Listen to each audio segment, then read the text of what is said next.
আসসালামু আলাইকুম, সবাইকে স্বাগত জানাই রাফুর রান্নাঘর চ্যানেলে। মাংসের কাবাব তো অনেক খেয়েছেন, এবার একবার ট্রাই করে দেখুন কাঁচা কলার কাবাব। স্বাদে কিন্তু মাংসের কাবাবের থেকে কোনো অংশে কম না। মাংসের কাবাবকেও হার মানাবে এই কাঁচা কলার টিকা কাবাব। খেতে কিন্তু সত্যিই খুব অসাধারণ মজার। তো আজকের এই ভিডিওটি যদি আপনাদের ভালো লেগে থাকে তাহলে চ্যানেলটি অবশ্যই সাবস্ক্রাইব করবেন এবং লাইক কমেন্ট শেয়ার করে পাশে থাকবেন। তো কাবাবের জন্য আমি এখানে প্রথমে 4টে কলা নিয়েছি। কলাগুলোর মুখগুলো কেটে আমি এবার খুব সুন্দর করে টুকরো টুকরো করে নিচ্ছি। দেখুন আমি কি পরিমাণে টুকরো করছি, আপনারা চাইলে আরেকটু ছোট বড় করতে পারেন। তো আমি খোসা সহই প্রথমে কলাগুলোকে সেদ্ধ করে নেব। তার জন্য আমি কলাগুলোকে পিস পিস করে কেটে নিলাম। এবার একটা প্যানে আমি কলাগুলোকে উঠিয়ে নিব। কলাগুলোকে উঠিয়ে আমি পরিমাণ মতো পানি দিয়ে এবার আধা ঘন্টার জন্য সিদ্ধ করে নেব। কলা বুঝে অনেকটা টাইম হয়তো আপনাদের কম বেশি লাগতে পারে, তো আমার এখানে 25 মিনিটের মতো সময় লেগেছে কলাগুলোকে সিদ্ধ করতে। তো সিদ্ধ করে নিয়ে আসলাম। এবার আমি কলাগুলোর খোসাগুলোকে ছাড়িয়ে নিব। আমি দেখতে পাচ্ছেন কীভাবে কলাগুলোর খোসা ছাড়াচ্ছি। তো এইভাবে প্রত্যেকটা কলার খোসা আমি ছাড়িয়ে নিব।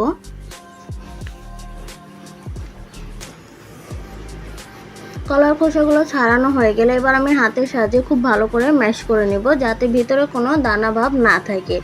এটাকে একটু সময় নিয়ে ম্যাশ করতে হবে, যাতে কোনো দানা না থাকে, তাহলে কিন্তু আর খেতে ভালো লাগবে না। তাই খুব সুন্দর করে ম্যাশ করা হয়ে গেলে এর মধ্যে আমি দিয়ে দেব 1 কাপ পেঁয়াজ কুচি। পেঁয়াজটা আমি এখানে বড় সাইজের একটা পেঁয়াজ কুচি করে নিয়েছি। এবার দিয়ে দেব পরিমাণ মতো কাঁচামরিচ কুচি। ঝালটা আপনাদের পছন্দ অনুযায়ী দিতে পারেন। তারপরে দিয়ে দিলাম এখানে আমি হাফ চা চামচ হলুদের গুঁড়ো, হাফ চা চামচ মরিচের গুঁড়ো, হাফ চা চামচ ধনিয়ার গুঁড়ো এবং হাফ চা চামচ জিরার গুঁড়ো এবং স্বাদ মতো লবণ। এবার দিয়ে দিলাম একটা ম্যাজিক মশলা থেকে 1 টেবিল চামচের মতো মশলা। এখানে চাইলে আপনারা চাট মশলা এবং গরম মশলাও ব্যবহার করতে পারেন, খেতে আরও ভালো লাগবে। তো আমি দিয়ে সবগুলো উপকরণ খুব সুন্দর করে হাতের সাহায্যে মিশিয়ে নিচ্ছি। এটা মেশানো যতটা ভালো হবে কাবাবের কনসিস্টেন্সিটাও খুব ভালো হবে। তো এটাকে সময় নিয়ে একটু মিশিয়ে নিতে হবে। মেশানো হয়ে গেলে আমি এখানে দিয়ে দিব আগে থেকে ভিজিয়ে বেটে রাখা 1 কাপ মসুরের ডাল। আমি মসুর ডালটাকে ভিজিয়ে রেখেছিলাম, তারপর এটাকে আমি ব্লেন্ড করে নিয়েছি। এবার আমি 1 কাপ মসুর ডাল এই কলাগুলোর সাথে দিয়ে দিলাম। দিয়ে আমি খুব ভালো করে মিশিয়ে নিচ্ছি। কলাগুলো মেশাতে হবে খুব সময় নিয়ে। এবার মেশানো হয়ে গেলে এটাকে বাইন্ডিংয়ের জন্য দিয়ে দিতে হবে এখানে পরিমাণ মতো বেসন, নয়তো এটাকে কাবাবের শেপে দেওয়া যাবে না। তো আমি সেই জন্য এখানে 4 টেবিল চামচ বেসন দিচ্ছি। আমি প্রথমে এখানে 4 টেবিলের মতো বেসন দিয়েছিলাম। তো দিয়ে দেখলাম যে আমি এখানে আমার কাবাবের শেপটা এখনও পারফেক্ট আসতেছে না। তো আমি এখানে পরে আরও 2 টেবিল চামচ বেসন দিয়েছি। তো সম্পূর্ণ বেসনটা দিয়ে যখন একটা কাবাবের শেপ তৈরি করা যাবে এই পর্যায়ে নিয়ে আমি হাতটা ক্লিন করে এসে হাতে কিছুটা তেল মেখে নিলাম।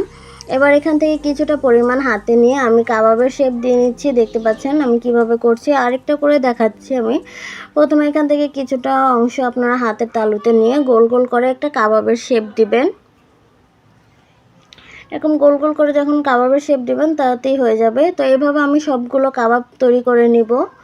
তো কাবাবগুলো তৈরি করা হয়ে গেলে আমি এখানে পরিমাণ মতো তেল গরম করে নিচ্ছি। তেলটা হালকা গরম হয়ে আসলে এই পর্যায়ে আমি কাবাবগুলো দিয়ে দিব। তেলটা বেশি একটা গরম করা যাবে না, তাহলে হয়তো প্রথমভাবেই কাবাবগুলো পুড়ে যেতে পারে বা বেশি লাল হয়ে যেতে পারে। তো এখানে তেলটা হালকা গরম হলেই তখন কাবাবগুলো দিয়ে দিবেন। যখন একটা পাশ হালকা একটু লাল হয়ে আসবে এই পর্যায়ে আমি প্রত্যেক কাবাবগুলো উল্টে পাল্টে ভেজে নিব।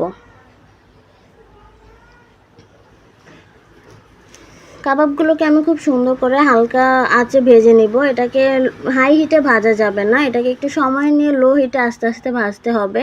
আপনারা আপনাদের পছন্দ কালার অনুযায়ী এটাকে নামিয়ে নিতে পারেন। তো আমি আরও এক পাশ উল্টে পাল্টে একটু ভেজে নিচ্ছি। যখন এটা ব্রাউন কালার হয়ে আসবে তখন বুঝতে হবে যে কাবাবটা একদম পারফেক্টভাবে রেডি এবং কুকড হয়েছে। এই যে দেখতে পাচ্ছেন এরকম ব্রাউন কালার হয়ে আসলে আমি এবার এটাকে নামিয়ে নিব।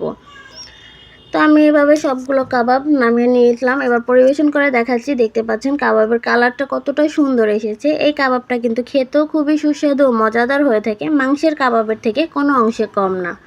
তো আজকের এই ভিডিওটি আপনাদের কাছে কেমন লাগলো অবশ্যই কমেন্ট করে জানাতে ভুলবেন না। প্রতিদিন এরকম রেসিপি পেতে আমার চ্যানেলটিকে লাইক, কমেন্ট ও সাবস্ক্রাইব করে পাশে থাকবেন। ধন্যবাদ।